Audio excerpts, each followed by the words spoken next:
Hi guys, Squad here, back with another Euro Trucking Diaries, and we still don't have a truck yet. That's fine, we've only done one job, we're still level 1, so we're going to have to go for a quick job. Let's go and have a look at the job market, if you remember.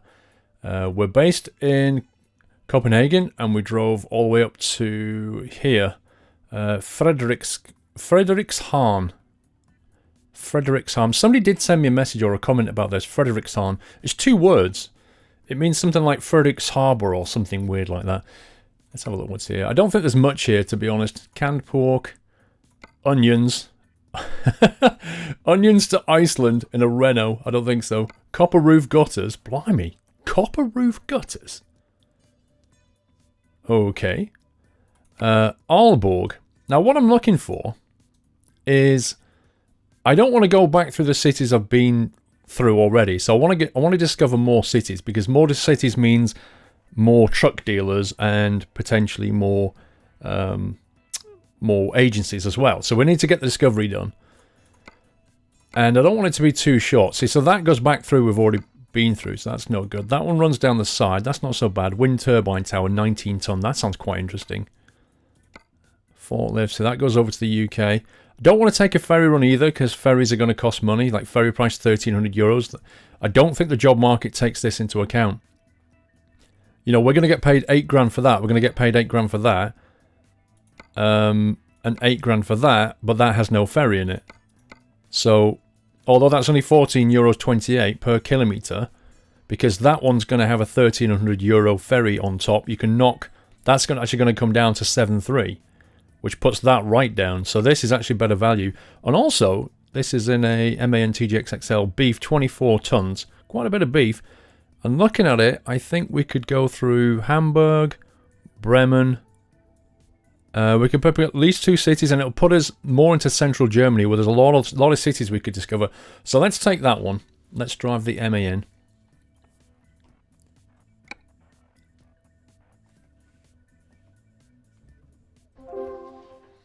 You have new mail. I don't care. Okay, it's 1835, so it looks like it's going to be a night drive. And we're setting off here, so we're going to go... Can we reroute? I think we can. It's probably worth... Although there's nothing of particular significance in Viborg. Actually, how much is that? Trip distance 636. If we go like that, 598. So we're adding an extra 36 on there. But if we go this way, we can discover 2 cities for an extra 36 kilometers, which should be fine. That one's a little bit annoying, but it's probably worth taking for... Oh, crikey, no. 630. Look at that. That adds quite a bit. Okay, let's not take that one. We'll go... We could pick all these up as well, but again, I think it's just going to start getting a bit crazy if we do, but... Oh, no. Look at the discoverables. This is outrageous. This is going to be the most zigzag journey ever. I want to pick up Hamburg, but I don't want to be rooting around everywhere to get it. Oh man, actually Hamburg is bound to have some kind of truck dealer. The problem is it could be here or it could be here. There's absolutely no way of knowing. Oh, that's so annoying.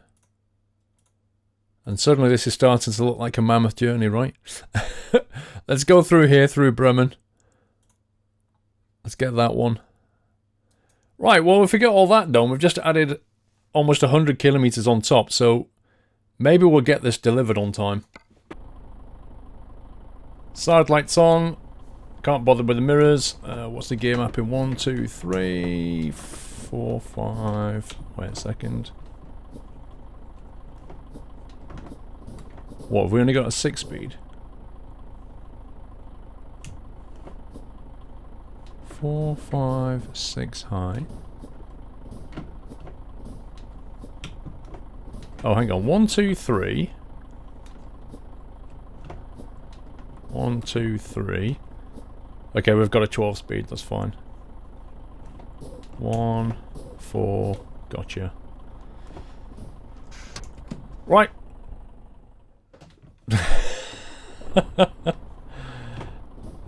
Let's start in 1L then. Let's see how it likes it. Keep changing truck. Have to get used to everything. Right, we're going to need that because we don't have any built-in sat-nav here.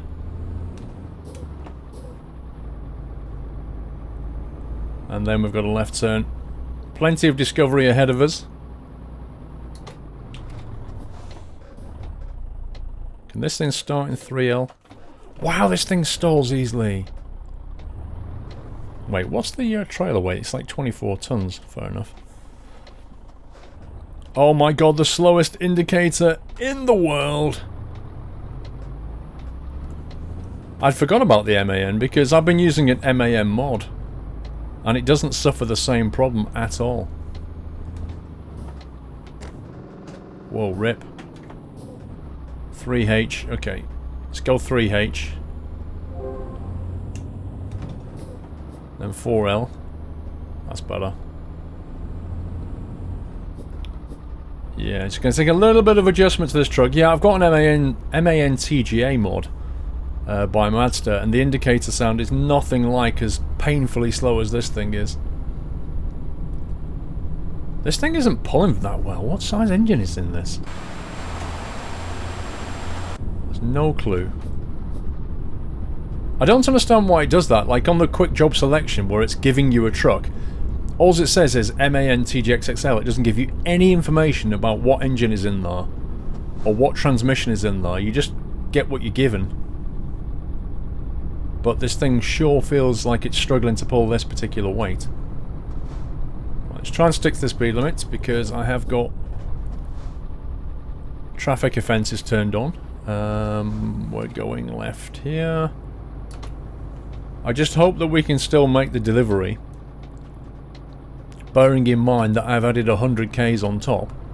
I hope we won't have a problem with the fuel. But if we do have to stop for fuel, then I'll put in as little as I can, because it starts you with half a tank, which should be enough, but you never know. Because I don't know how big the tank is, because I haven't looked. Okay, 638 litres of fuel. No, stop. Okay. 1,296 kilometres is what the truck's done.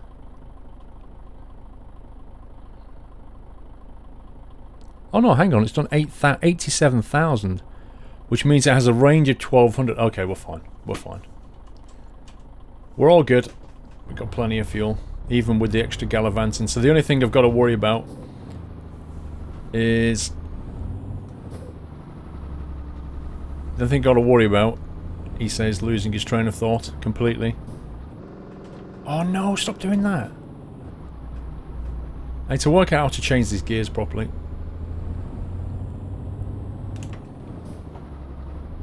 That's better. Yeah, sorry, I've lost my train of thought. I keep changing subjects here because things are happening with the gearbox and stuff and it's distracting me. Fuel, yeah, we're fine. The only thing I've got to worry about is the time. That's what we have to worry about. Getting there on time. So I'll have to try and hit the speed limits as best as I possibly can. Slow it down. Floor it. Oh my god. I'm trying to work out why I've got no rest icon. Is it because have I got that turned off? 1 second, 1 second. Not that one. Gameplay. What have we got here? Fatigue simulation was off. No! Traffic offences are on. Route advisor show truck limit. Route speed advisor warning is on. Automatic pilot, no. Keep route advisor hidden, no. Show navigation. Yes. Rain probability, let's keep that here. Show cutscenes, no. Okay, the rest is fine. I had it turned off. I had fatigue turned off, so that's fine. We've got it turned on now. I think it must have defaulted it that way, because I didn't set it, which is a bit weird, because I thought the default was to have it turned on.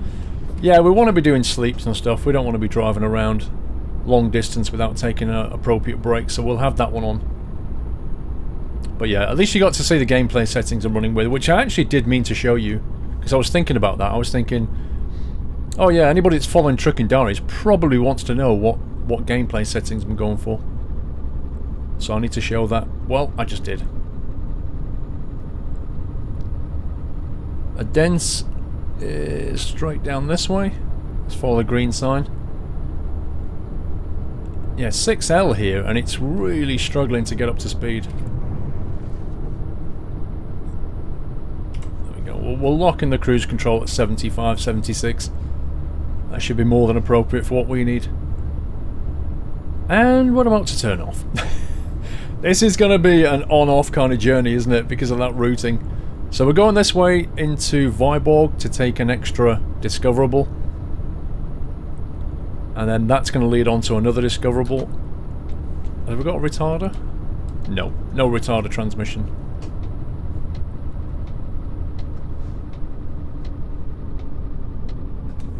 Get a feel for the brakes here. Okay, I could have actually just stayed in that gear because that's quite smooth. And it's a bit like, have you ever owned a car and then you change car or you get a hire car? And although what you're doing is still driving, slow down, slow down, slow down. Although you're still driving in a car, everything's different. You know, controls are in a different place. The transmission behaves differently. The engine pulls differently.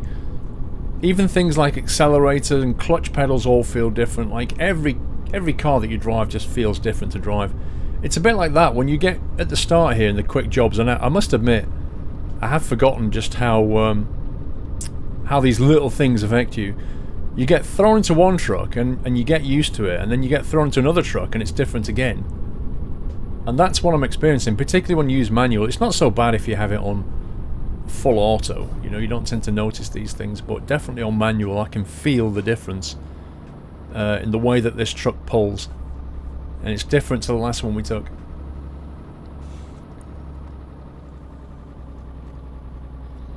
Some of you guys did suggest a few trucks for me to take, so thank you very much for doing that. I'm going to go ahead and start looking through now to try and find some good mods based on what you said. I think my criteria really is I'd like to try and get a classic truck. Mostly because A, it's different, and B, it kind of feels like if you're starting out in your own logistics company, then you'd kind of want something that's not absolutely new. You'd want something with a few miles on the clock. Although having said that, I was speaking to somebody and they were saying that... Are you coming this way, pal? No, it's fine. I was speaking to somebody, they were saying to me how their dad had bought a truck. I think it was it a Scania? I can't remember now. £125,000 brand new. Sold it a few years later for £5,000 because it had like 1.5 million miles on the clock. It's like, what? That is some serious depreciation. Oh my life, that is depreciation, that is. So I don't know, if you were starting a logistics company, I mean, I guess you could start by picking up some £5 trucks. I don't know what the maintenance would be like, but I think they get devalued because of all the emissions regulations that are constantly tightening and tightening. So I don't know. Anyway, the reason I was saying that was because I was thinking, oh, we'll start with a more classic truck, because if you're starting a logistics company, you can't really afford a brand new one. But then I just stopped myself because I remembered what somebody said to me about the depreciation of trucks. So I don't know. But I just thought, rather than do it in a stock SCS truck, let's do it in something interesting and different. Something unusual. But I don't want any rubbish mods. Like, I want the texturing inside has to be at least decent. Somebody sent me an Iveco one, and I looked at it and I was like, oh my god.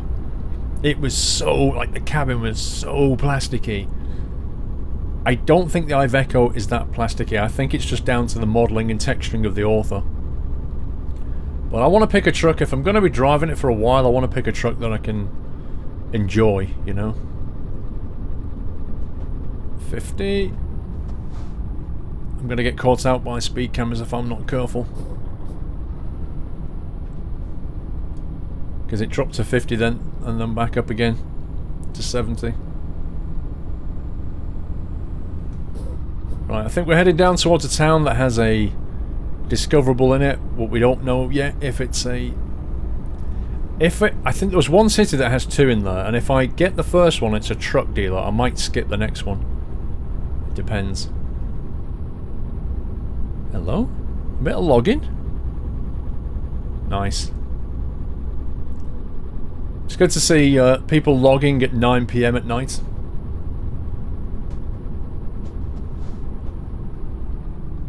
Was it me, or did that city street light just come on? Was that because I entered, or because it was it just happened to flick past? Whoa, hello. Okay, just feel free to disappear, that's fine. Perfectly normal thing to do.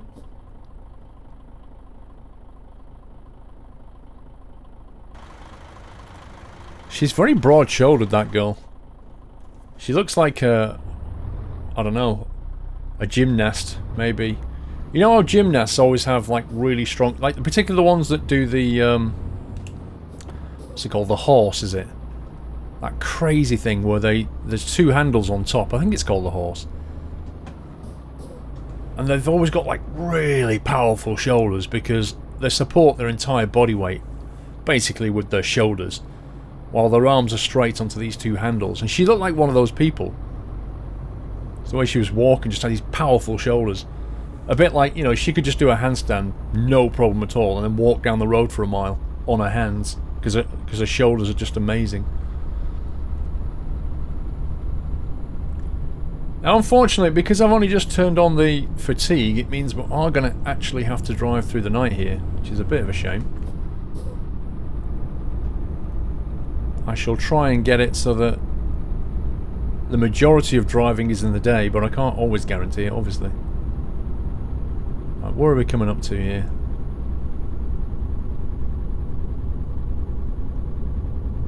Let's keep in this lane. Fuel station, don't need that. 50 limit.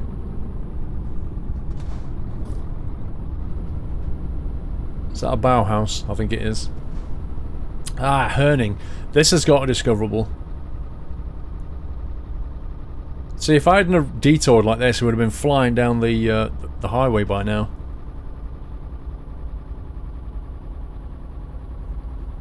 Come on, lights. Change for me before I stop. Be good to me. Be good to me. No, you scumbag. Wait for it. That'll do. It's not perfect, but it'll do.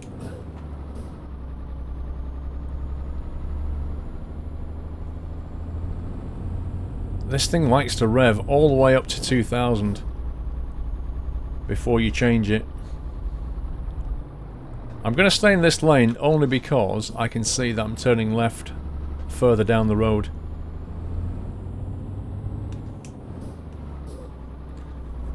I think this is a DAF dealer. I can see a flag down there. It's definitely a truck dealer.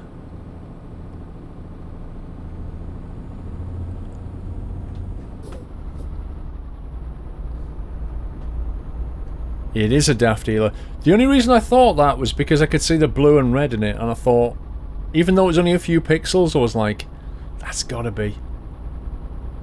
Wow, you didn't discover it, you scumbag game. Oh my god. I have to drive down that road just to get it discovered. Unbelievable. I need to get it discovered. It's critical at this stage in the game, because if I decide that I want to go with a DAF truck later on, it's going to help me to have these truck dealers. Okay, you're not going to let me go, are you? No. I just hope I can turn around easily enough.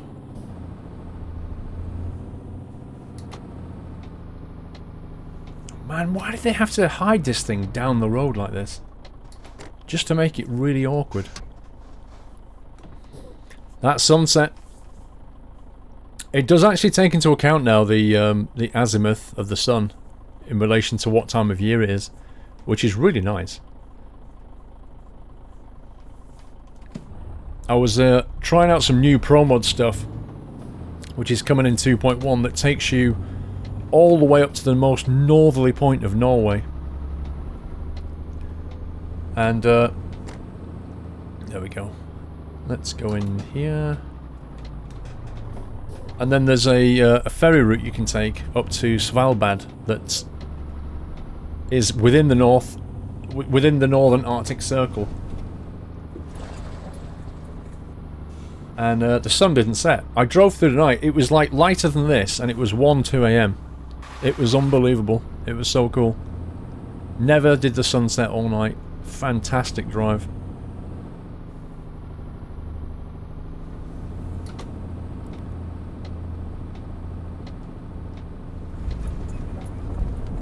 Who is it at MAN who signed off on the indicator speed? And why did he think it was a good idea? There's a reason why nobody else makes an indicator that slow.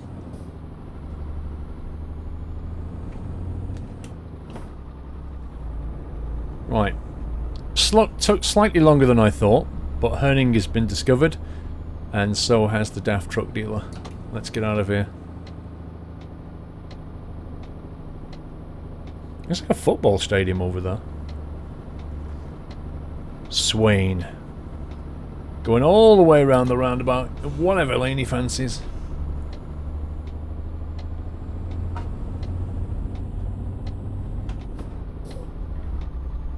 Yeah, I have to change it 2000 RPMs because if I try and change any earlier, the engine can't cope with it. If you notice, when I change up a gear from 2000, it pretty much goes back to 1000. Which is, I've worked out, 1000 is when the turbo properly kicks in and the engine torque starts to be generated. Like below 1000, this thing just doesn't really pull.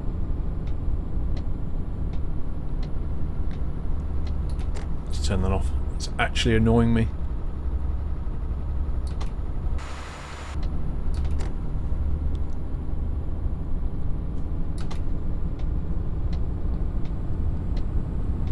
Right, come on engine, let's go. Look at this, this is such a struggle. Whew. Right, we've got an 80k limit, that's good. Whoa, a pink coach, look at this. Blancmange Tours. Fantastic. I can't even catch the guy up. I'm foot on the floor here, 100%. Right, it's cruise control lane at 76. He can pull away. Wind turbines, they turn all day and all night. You know what they should do when they have those in the game? The game should randomly model them slightly so that the wind is different. Like, because occasionally with these things, you'll see them spinning at different rates, and also some will be broken. Like, they won't be turning at all. You often see that. It should just randomly change it, you know, as you drive past, go, oh, this one's broken today. It's a kind of thing that it could, it's a kind of animation it could script and, like, drive it by random number generation, if you like, which just helps to make things different every time you come past. Same as the other events I've talked about, you know, kind of road events. Like things on the map that are optionally there. Could be anything. I mean, you might have a, I don't know, you could have something random like an animal at the side of the road here, and it would just roll the dice and go, is it there? There's a 40% chance of it being there. Boom, it's there. Next time you come past, it's not there. And the more they do that, the more kind of things in the map that are dynamic, the more it will be different every time you drive it. Although given the size of the ETS2 map these days, I dare say there's not a lot of roads you can go down twice very easily. Unless you happen to stay in the same country a lot. There's so many miles to drive now.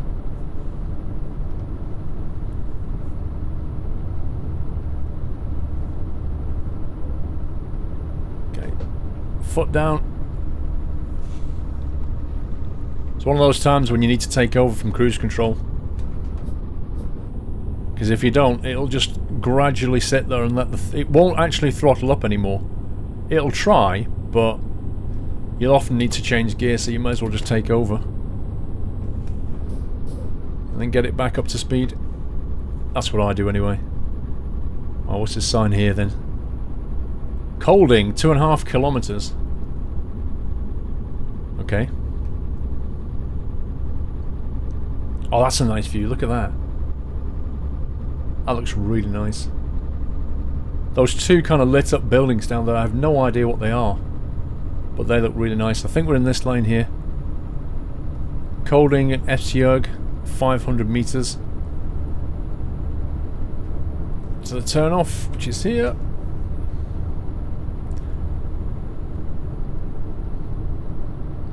Look at this junction here. Look, can you see it on the minimap? On the sat nav. It's how you join 3 major roads. It's like a pattern that you have for joining 3 major roads.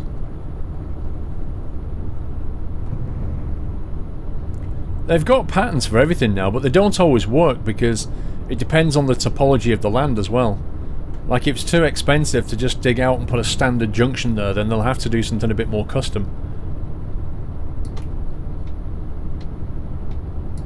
And you'll often see, like this one here, if you look at it, is a 4-leaf clover design. And that's a common design when you have 2 motorways crossing over each other and you want to be able to get from any lane to any other lane when you switch over. So I can go from this and head northbound, or I can go southbound on the other motorway. But if you notice, that one had a roundabout as well. It had a custom roundabout built into it. And sometimes you'll see those clover leaves, but they won't have 4, they'll have 3 on them. Or they'll only have 2, like diagonal opposites. And that, I don't know why they do that. It must be a cost thing maybe, but it's... When you go down one of the motorways, you will not be able to exit in both directions, you know? You'll only be able to go north and not south, or vice versa. It could be a cost decision, or it could be a topology of the land decision. I'm not really sure, to be honest. Anybody who's a civil engineer, works on the motorways and stuff, might know the answer to that one.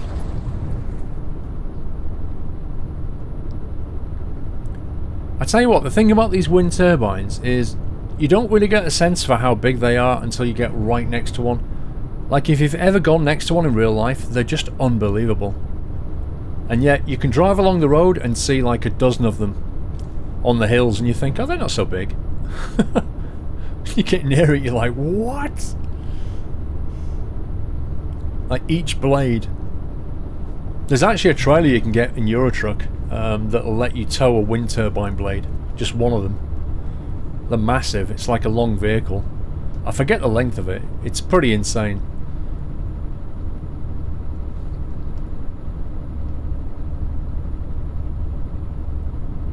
Roads are gone quiet while it's almost midnight. It's still quite light though, if you notice. It must be a moonlit day or something.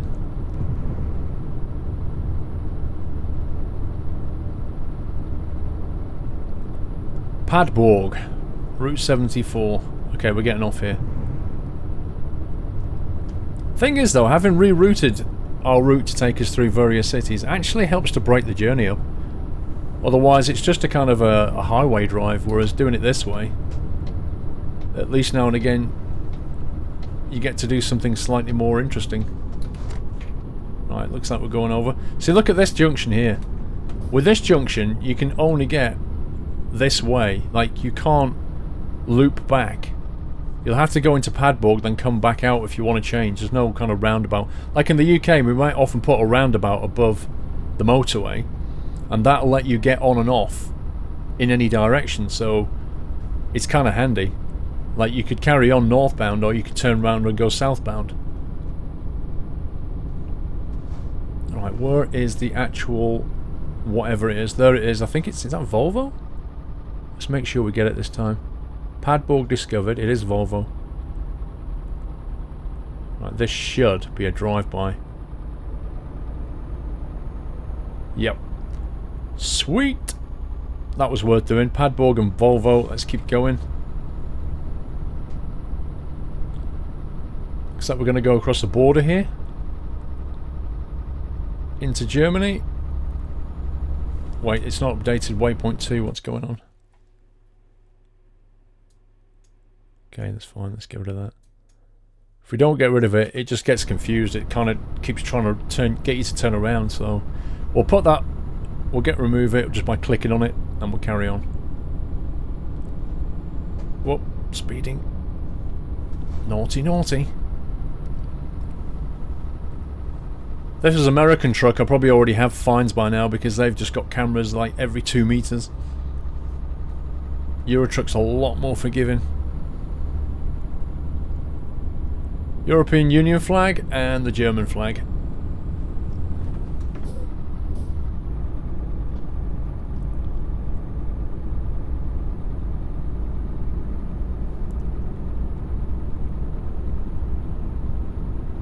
Okay.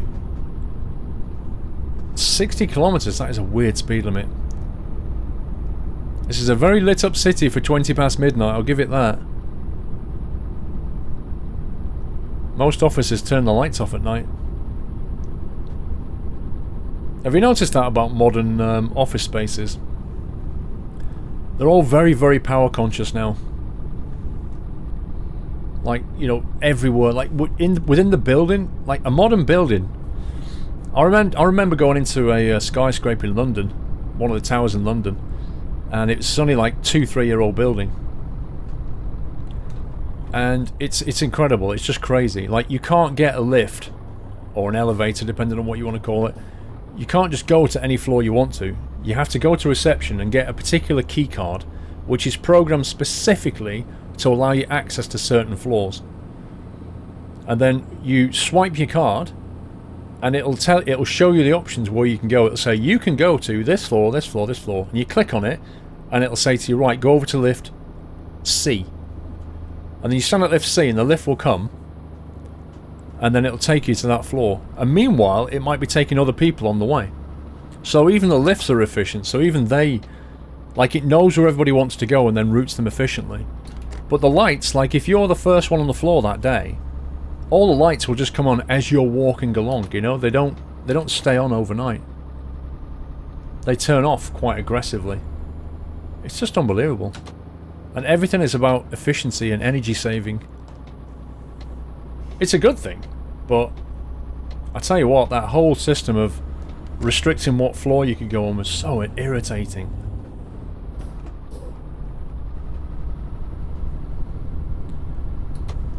It's almost like the building was... how can I put it? It felt like the building was in control and not people. Do you know what I mean? Like, it wouldn't let...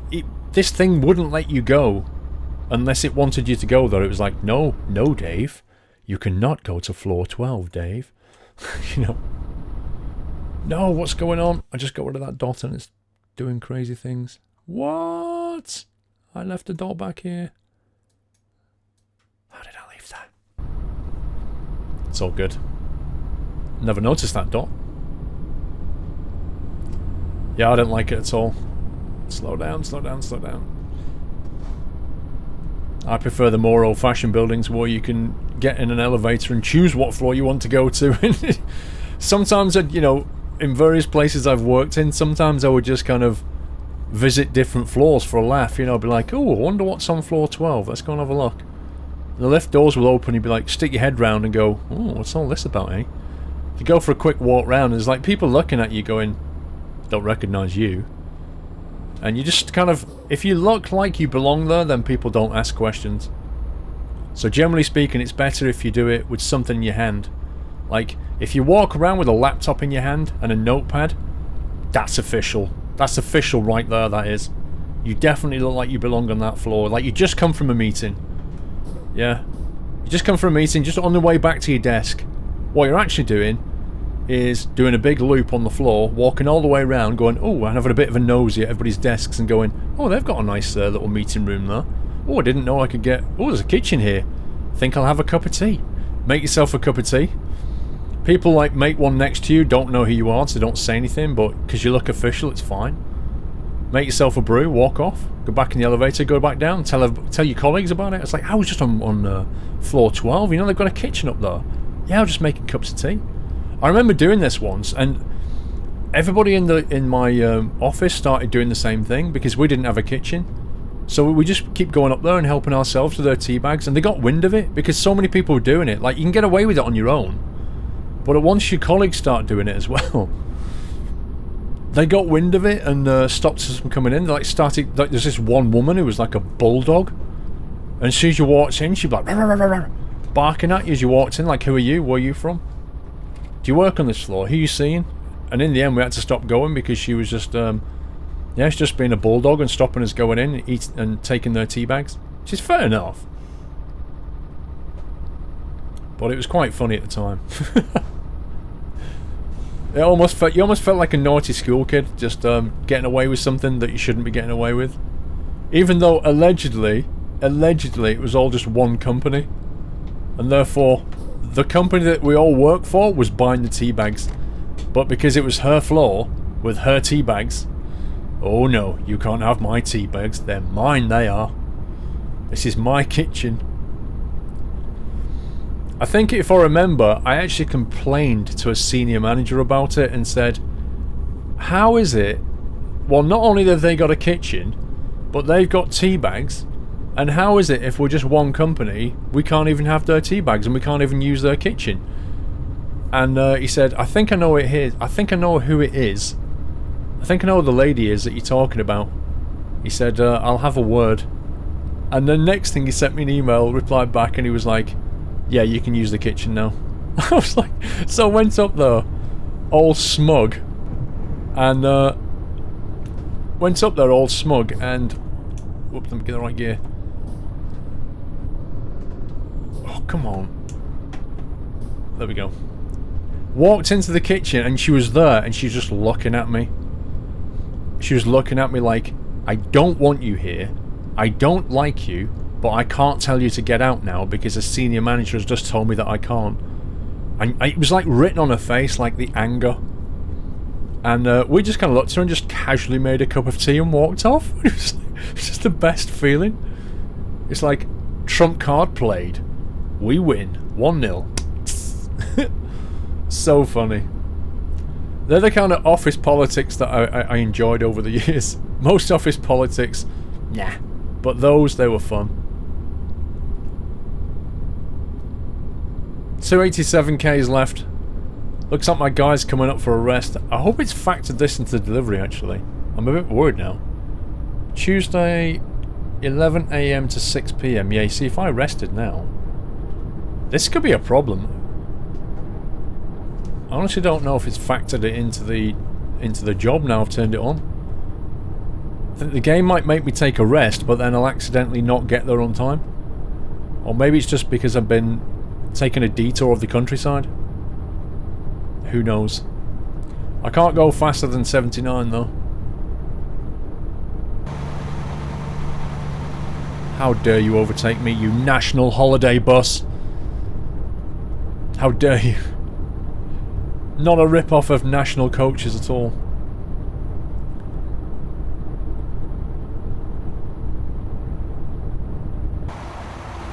Tell you what, there's a lot of people on the road for 2 AM. I remember when I went to San Francisco last year for TwitchCon, I remember driving back up the highway. And it was about 9 or 10 o'clock at night. It's quite late coming back. And the motorway, oh my god, there were so many cars on it. It was like back in the UK at 10 o'clock at night, the motorway's probably like this really. Although busy, it's like maybe a bit busy on the other side. Not a lot, but this, in America, just the whole freeway at that time of night was just like a river of cars just flowing along. I was just sitting there thinking, where are all these people going at 10 o'clock at night? Like, shouldn't you all be at home or something, getting ready to go to bed? Crazy?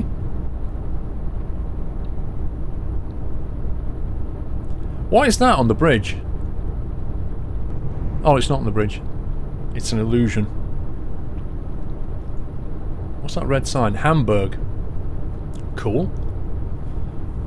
I remember there being... this might be where there are 2 discoverables in Hamburg.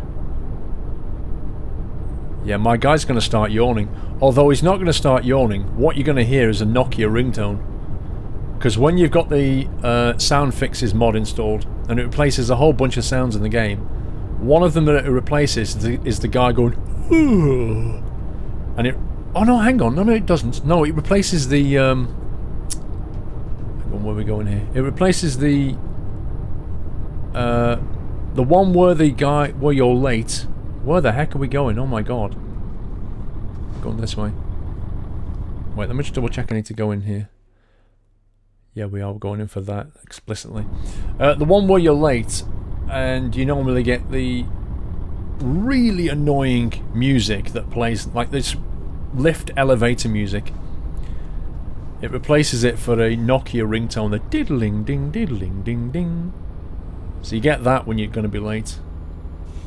I still think you get the yawn actually in the sound fixes pack. I don't think it replaces that.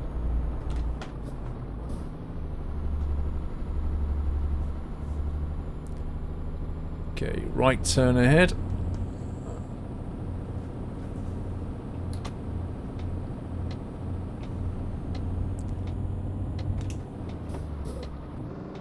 Oh no, what the heck? Oh, you scumbag. One vehicle on the road. You'd think he would just move over like a friendly truck driver, knowing what it's like to lose momentum. But no.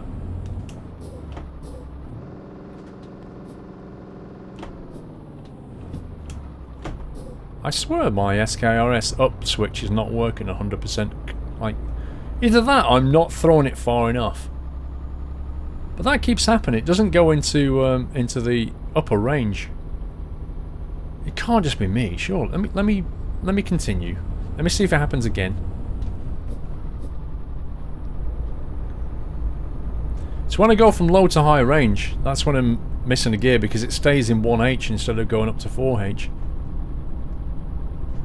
Right, how are we going to turn around here? That's the question. Looks like an agency, I think. Oh no, it's an Iveco dealer. Oh, nice. Oh, I'll tell you what. It's quiet. Let's be cheeky. Let's be cheeky. Sorry, I'm sure you understand. Now don't go hitting my trailer, thanks. That was actually worth doing. I had a feeling there was going to be a... See, it went into upper range then. I had a feeling there was going to be a truck dealer because it was Hamburg. You know, it's a pretty major city. Why is the route still pointing backwards again? Okay, that's why. It's not clearing the dot down. Bizarrely enough. I think I might forego this one. I think we'll skip that one. We'll just carry on and make the delivery and make sure we're on time, because I think my guy's going to have to rest. ETA's 3 hour 12. Rex rest up in 2 hour 52. Ooh, now that's a quandary. Do we push the boat out for another? I think we should actually. Although it kind of depends on... Hang on, ETA is 3 hours and 20. That would put it at about just past 6 AM. And if I was to rest... 6 AM, if I was to rest, we'd probably get there about 3 PM. Which is still within the range of the delivery, so in theory I could rest as well.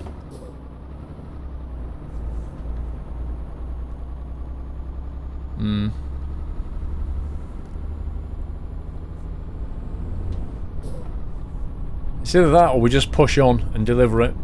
Go slightly over. Worst case scenario, we might pick up one fine.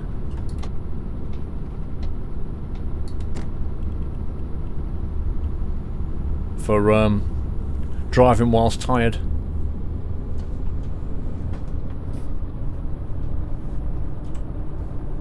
Well, this is a tunnel, eh? On a guy on a motorcycle at 2:46 AM.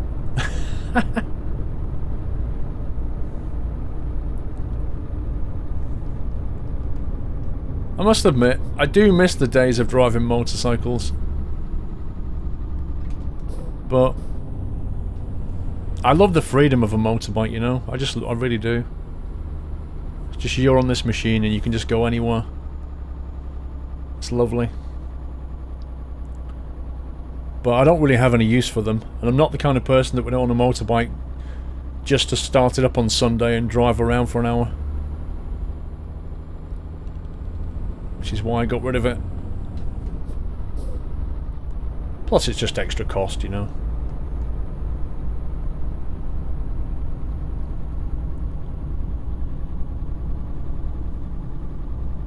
But yeah, I never once wrapped up my motorbike.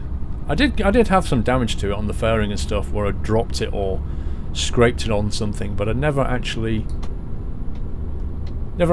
you know, properly wrote one off or anything. I had an accident in one. Which is amazing considering how many miles I drove. I estimated it, added it all up, and I reckon I drove at least 100,000 miles on motorbikes, which is a lot. That is a lot for a motorbike. You know, most people might do 40, 50 miles on a Sunday afternoon. I was doing, just in a daytime, I was doing at least 40 to 50 miles per day, Monday to Friday, for years. Are we going down here? Plus any extra stuff I was doing. Just kind of social driving with friends and that kind of thing. And I was driving in all weathers. Drove in like every weather imaginable. Rain, fog, snow, sunshine of course. Snow was not fun though. That only happened when I got caught out. Like coming back from London. I'd start driving back and the snow would just start falling, like thick clumps of it. It's one thing having rain on your visor and wiping it off with your glove finger, just like you kind of get your glove finger and swish the water away until you get up to speed. Once you get up to speed, the wind will just blow it off, but below a certain speed you have to keep wiping it off. But the snow sticks to your visor at any speed. It just clumps onto your visor and you're like, whoa, get off. Not to mention the you're thinking about friction and what snow does to friction. You're thinking about the road going round corners with snow on it. Nope.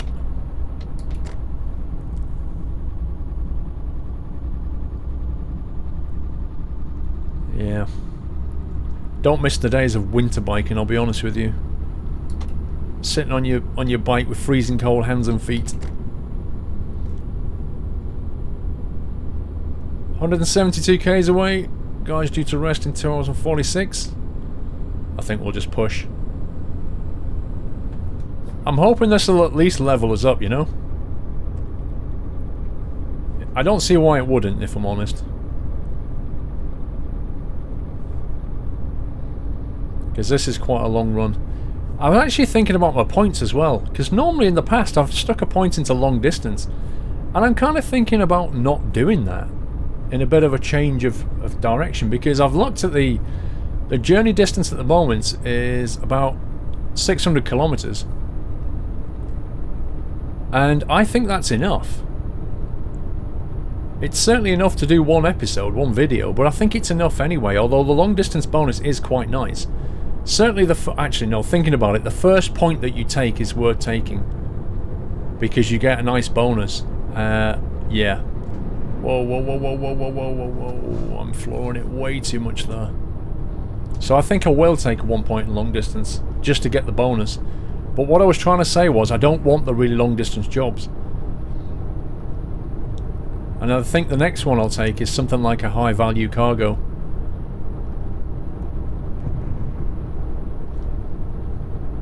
I'll have to refresh my memory.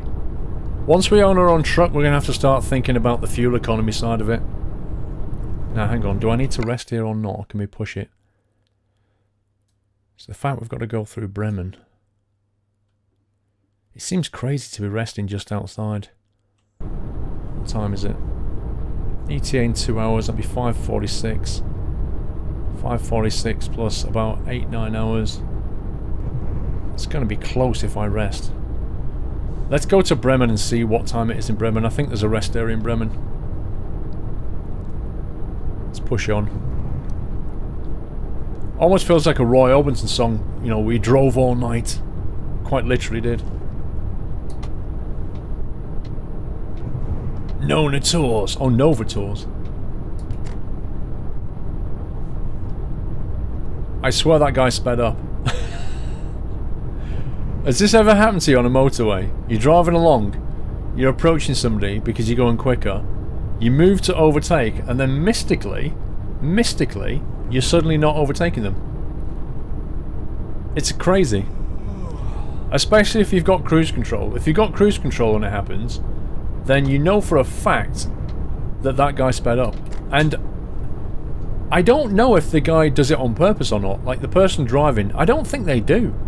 I think it's kind of involuntary. They look in the mirror, they see you approaching, and they just subconsciously start to accelerate. It's weird, but it happens so often that I know for a fact that either people just don't want you to overtake them, or they definitely subconsciously do it. I think we're getting off here, aren't we?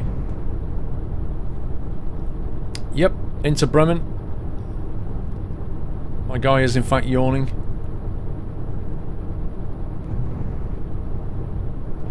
I tell you what though, it must be nice for a trucker driving and then just seeing the sky go from darkness to light blue as the sun just slowly starts to rise.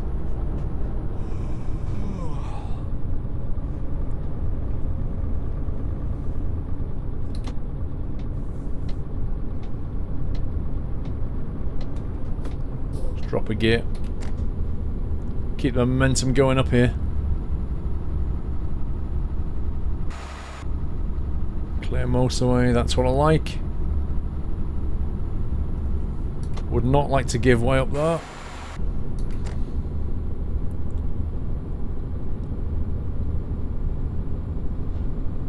We'll see how far we've got once I get this discoverable, and we can make a decision whether or not to push it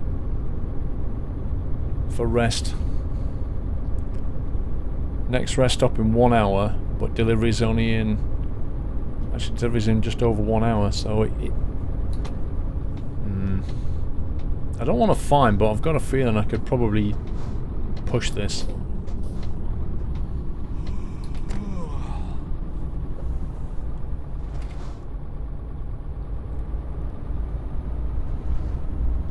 I wonder who it is who recorded the sound sample for the guy yawning. And I wonder if he works at SCS. And if there's some guy at SCS who was like, yeah, I remember doing that like 4 years ago. Remember recording that sample of me yawning. Like people all around the world playing this game just get to hear this guy yawn so many times in a day. Okay, I see 2 discoverables here. I need to work out a route through them. Let me think. If we want to go to that one and that one.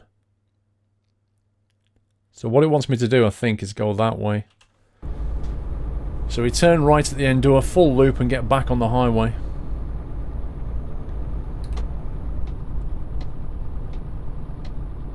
There is not actually a rest area here. So I don't really have the choice. Come on, lights, don't do this to me. This is the kind of thing that's going to get me fined. Nice trailer. Wow, this doesn't want to pull in second. Oh, I'm in 2H, my bad.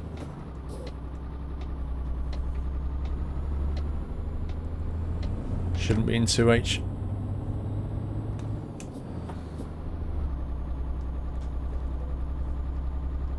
You are getting tired, here we go. Oh, there is a rest area down the road.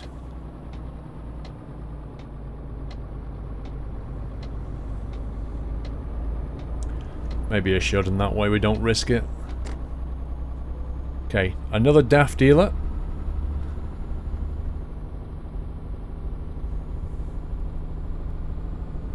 And a recruitment agency, which will give us more choice the day we come to hire drivers.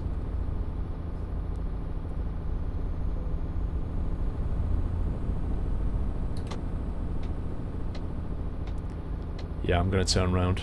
I'm going to go for that rest.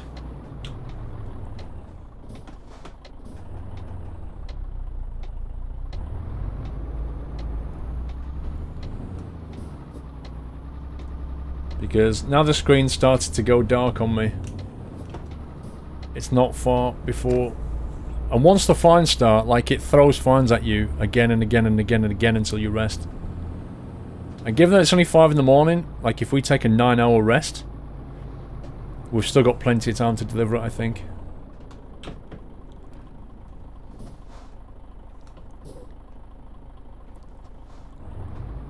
Some mechanics. Come on, lights. What are we waiting for?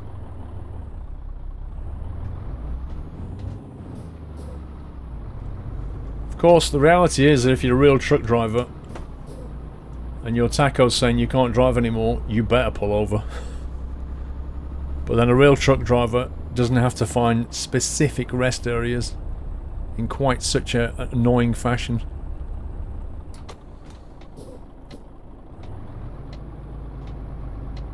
There is.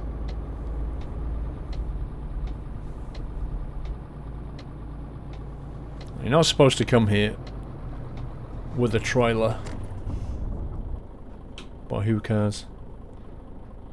Can we rest this way? Yes, we can.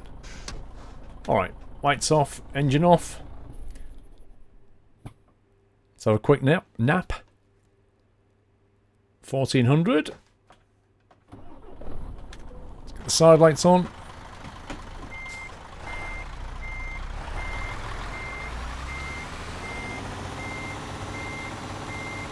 That was definitely the safest bet, I think. Refrigerated transport.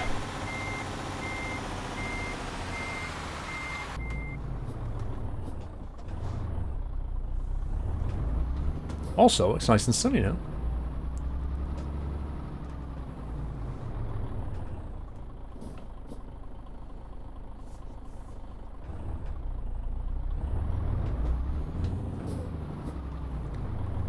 $60Ks, jump on the highway, and we're there. Well, the good thing is, we've picked up an awful lot of discoverables, and we should still get it there on time.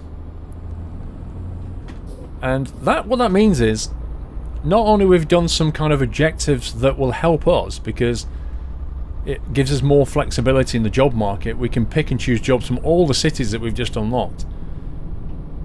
But we've got it there on time, which means we didn't get penalised for it, even though we drove at least an extra 100 kilometres and it wasn't our fuel. It was somebody else's fuel. So the game doesn't penalise you for doing it, which is brilliant.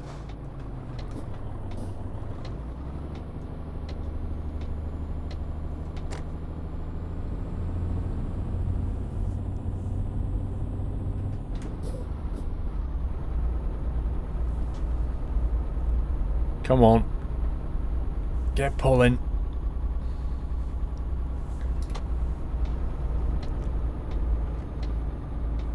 Now this is what I like. Merge lanes like this. Really long merge lanes. This is how it should be. Assuming that is a merge lane. Oh, it's not. Oh, it is. Yeah, like that. So you can get up to speed. That's all merge lanes should be like this. That's how they are in the real world.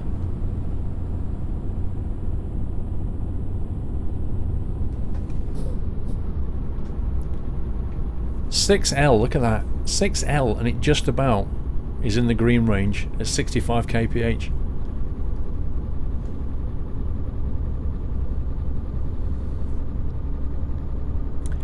Good journey overall, I think.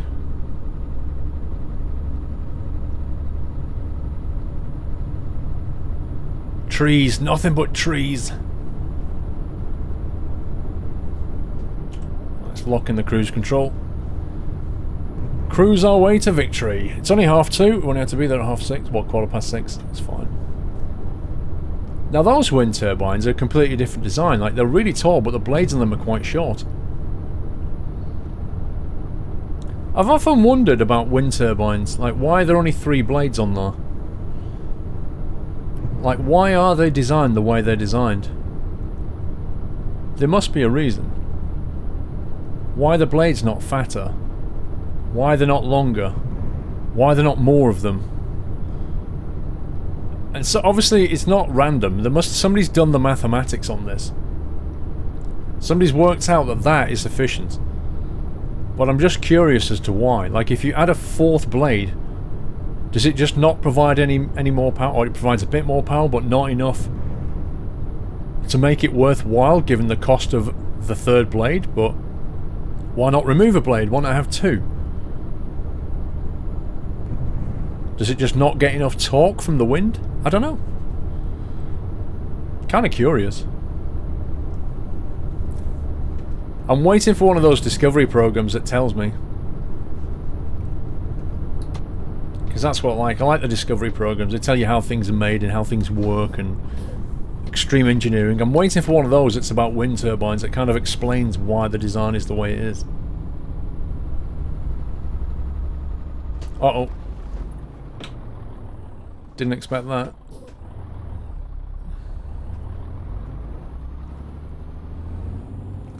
Ah, lights, that's cool. I don't mind lights at the top of an exit junction because that lets me get out, whereas when it's just a give way, quite often you'll get here and you can't pull out for ages. Bremerhaven discovered. Nice.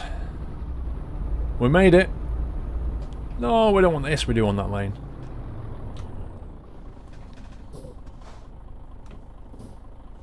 Ooh. That's a Mercedes dealer, but it's not a truck dealer, it's a Mercedes car dealer. I was confused then, I was looking at it and I thought, hang on a minute, I don't see a truck discovery. Hello, Mr. Renault.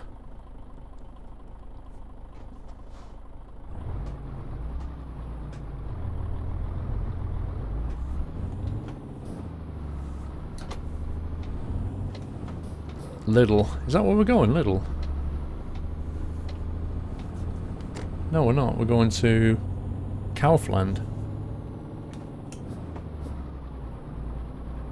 How do we get in? Wait a minute, wait a minute, wait a minute, wait a minute, wait a minute. Kaufland is back there. Oh, hang on, you do get in this way. Blimey. Wow, that was confusing. I was looking at the X's thinking, hang on, if I turn in here... Wow, this is a bit of a tight drop, isn't it? Look at this.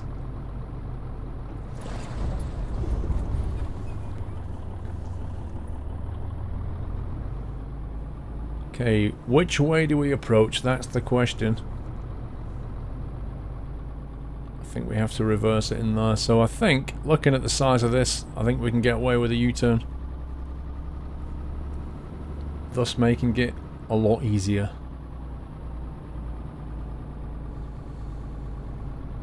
Plenty of room. Try not to damage the truck, because it's not ours.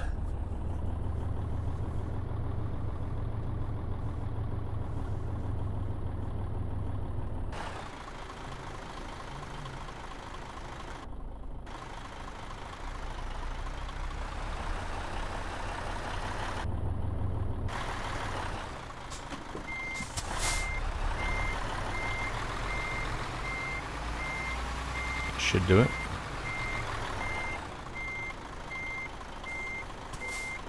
There we go. Lights off, engine off, parking brakes on. Let's unload.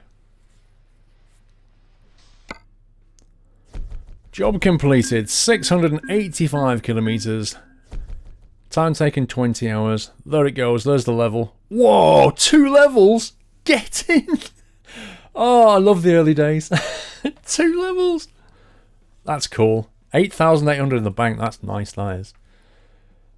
Right, 1 point in long distance gives us a 5% bonus plus a 25% experience bonus on delivery distances longer than 500, which is what that was.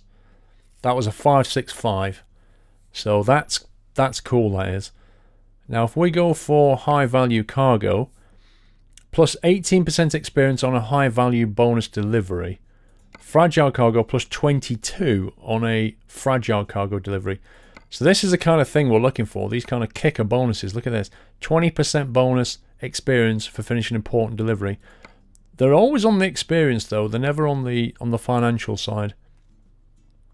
But that's a 10% high reward at rank 2. That's 5% high reward, 5% high reward, and 3% high reward. So the first one we're going to take is this one because that's a 5% and a 22%. This one is a 5% 18 and that one's a 3% 20.